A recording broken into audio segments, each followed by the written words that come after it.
Hi everyone, Steve here. Thanks for coming back to the P word. Now, let me start by saying this is totally the wrong way to look at the cost of the EU for our membership. It's completely misleading of the Vote Leave campaign to use this figure and then suggest very sketchily on the front page of their website that the money could be used instead to spend on things like building a new NHS hospital, building 10 brand new schools, recruit 8,000 more police officers. It's not really a reality that we're going to be looking at if we got that money back. It's also really misleading in several ways, and not least because the figure is not accurate. Let's look at the cost of our EU contributions properly. The Treasury in the UK produce a financial report every year, and on page 40 of the 2015 edition, in the section titled, you won't be surprised, European Union Finances 2015, it shows that the UK's contribution to the European Union, or our membership fee if you like, is £12.36 billion for 2015. That is actually £237.6 million per week, not £350 million. Bear with me, there's a bit more. During the time in power, Margaret Thatcher negotiated an instant rebate for the UK on our contribution to the Union. In 2015, that was worth £4.86 billion. Now, this rebate is applied before we even send any money over to Brussels at all. So the cash amount we actually sent over for 2015 was £7.5 billion.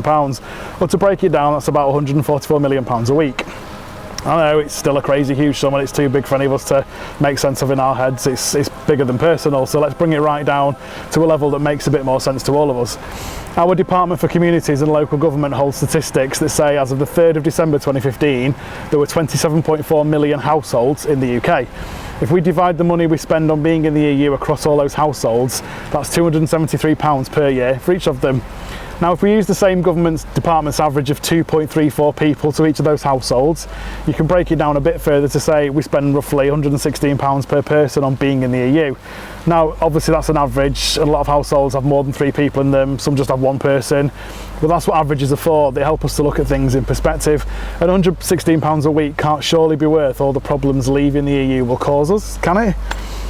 There's a bit more still. We also get money back from the EU in the form of payments made to UK farmers through the Common Agricultural Policy. This is worth just under £4 billion. Then we've got the European Social Fund, which supports charities across the UK with a variety of grants. We've got the UK Cohesion Fund that funds various projects to develop all of our infrastructure in the UK. This was worth about £1.96 billion, and then not forgetting, we get about another £108 million back in the UK in the form of grants towards a number of other projects. So from those 3 things, we get about £6 billion in cash payments back into our country from the EU. Let's take that away from the £7.5 billion we worked out earlier, and it leaves £1.5 billion that we actually end up paying to the EU in 2015. Break that all the way down to an amount per household, you're looking at £54 a year. £54 a year per household. When you look at it like that and consider everything the EU does for us, and I will be going into that, I feel like the Brexit and Vote Leave campaigns are selling the argument around how much the EU costs us on mistruths, and you have to ask why. That's all on that one for now. Thanks for tuning in again. Leave me some comments if you need to, share around on social media if you think anyone else will be interested, and I'll catch you next time.